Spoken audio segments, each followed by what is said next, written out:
looks like yesterday blessed us with this grain of wisdom from Tyler Oakley. He made a tweet and it says, saying an entire race of people is not your type isn't just a preference, it's just racism. Not here to argue, just informing. Oh yeah, just informing. Now, normally I try to avoid this low-hanging fruit, and Tyler Oakley is that fruit in more ways than one. But honestly, after seeing this happen for about the millionth time, I've just sort of decided to make a video on it because it has a lot deeper and more dangerous implications than what you might just see on the surface. Now I'm just gonna show you some other tweets just to get some more context. He also says, I can't help what I'm attracted to. Let's discuss the why. Society makes beauty standards favors whiteness. Your preference is prejudice. Now I just want to say, does he just, like, with this tweet, is he admitting that I can't help what I'm attracted to is correct because he's saying, well, let's discuss the why? I mean, I don't know. There's also society. It's like, what society? I mean, you have Asian society, you have African society. I always try to say, apply this logic and level of thinking to other countries. Like, why would you go and complain in Japan about Japanese people favoring other Japanese people? Like, you just wouldn't. But honestly, that's not the main part of this video. You could make an encyclopedia of videos just on this tweet alone, and there's many more tweets of Tyler Oakley that are a lot more stupid. The one that I'm going to be talking about in this video is, he says, to those saying my argument implies gay people are sexist, sexual orientation isn't a choice.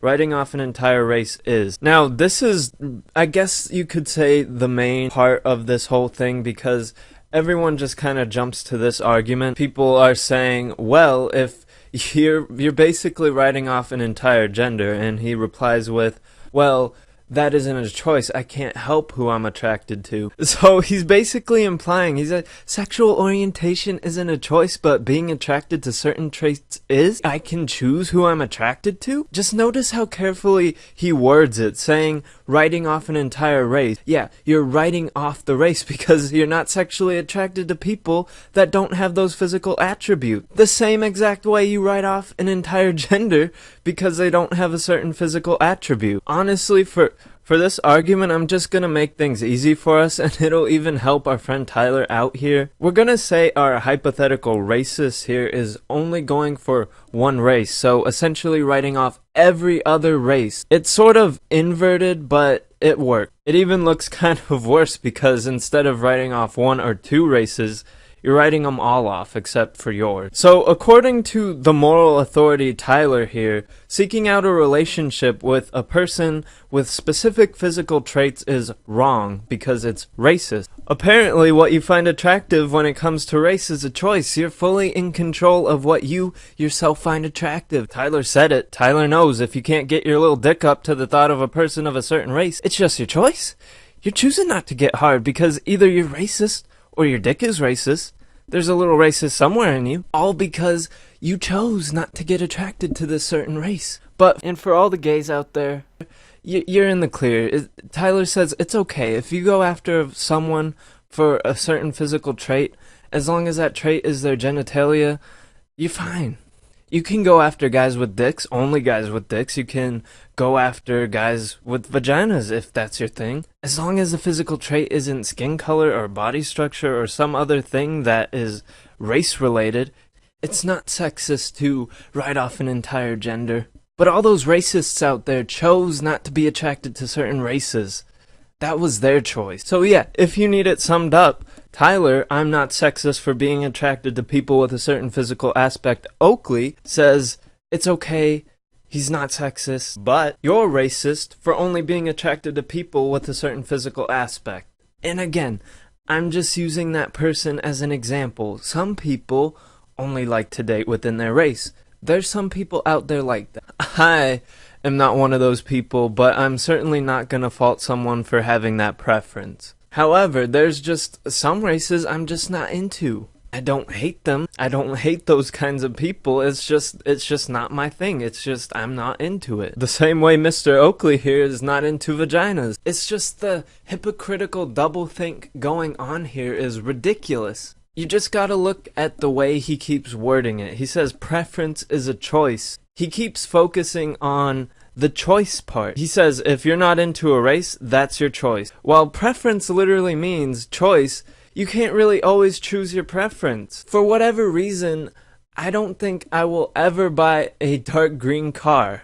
I like lime green, but all those other shades of green, I really do not like that color of car. I'm hella basic, so I like white cars and I like black cars. If I ever get a sports car, it's gonna be white or it's gonna be black. Maybe red or yellow, but that is it. Now, while I choose to actually get that color car, I didn't choose to like that color. I just liked it. I mean, I don't know why. I can't explain why. Which goes back to one of his original tweets, which honestly just completely contradicts his entire argument. He says, I can't help what I'm attracted to. And he says, well, let's discuss the why. And then not long after, he says, it's a preference to not be into a race, saying it's your choice to have that preference. So he just completely contradicts himself there. I don't really know what he's kind of going for. Actually, I do.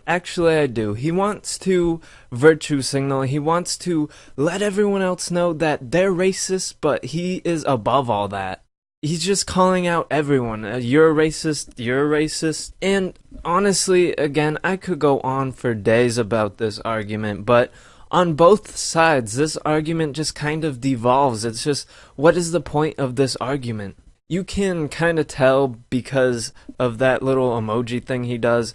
In my experience, when someone throws that up, it's just kind of signaling that their argument is dying or it has already died. It's like when you're having an argument with your girlfriend and she walks out of the room while talking. It's dying, it's dead. The argument here is dead. But I'm actually not finished. There's just a few things I want to address here. At the beginning of the video, I said it's dangerous and it goes deeper. I'll just explain that briefly. He's calling people that go for a certain race racist because they're writing off every other race. But I mean, what do you call this? There's literally sites out there dedicated strictly to black people porn. There's strictly websites out there dedicated to black chicks. And this can be any race. Are you calling all these people that specifically go for black chicks, are you calling them racist? I mean, by textbook definition, I guess they're racist. I suggest you go and tell everyone that has this fetish or preference that they're all racists. There's also one for Asians. I mean, it exists for every race. I just googled it. This is what comes up on Google. So essentially what he's doing, he's beating this dead horse. He's calling everyone racist. And when you do that, you're detracting from the actual accusation of being racist. When you throw out all these frivolous arguments and accusations, the next time there's an actual racist, no one's gonna care. Every time I hear that someone's being racist or someone did some racist thing, I could honestly care less because most of the time, more than likely, it's some stupid, ridiculous garbage like this. And the dangerous thing is, 12,000 people liked this tweet. I'm gonna take that as 12,000 people agreed with this statement. So you have all these people firing Nerf bullets, essentially. If you're going to accuse someone of racism or sexism, at least have something to back it up. Something strong to back it up.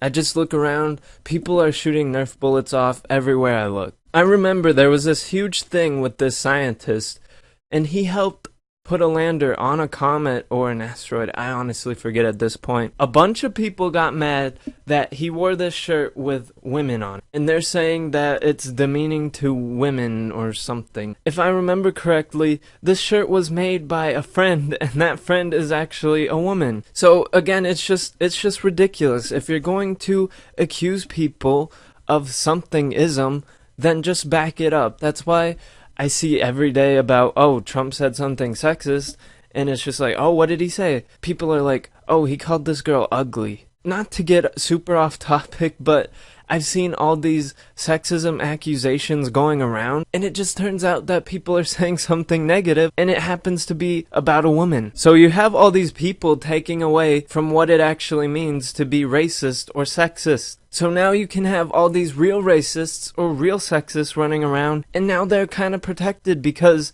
everyone assumes that you're just going on about your pseudo-agenda garbage. So anyways, I know I touched on just one aspect of this argument a ton, and at the end of the day, this argument could literally go on for decades. I could make a Titanic-long video about this topic, but honestly, if it comes down to you're racist for having a preference, that is fine. I will gladly accept I'm racist for having a preference. If we're gonna give any weight to these frivolous arguments, everyone's gonna be racist in some way or another. And I think Syndrome from The Incredibles summed it up best when he said something like, when everyone's racist, no one will be. And that's all I got. I'll see you next time.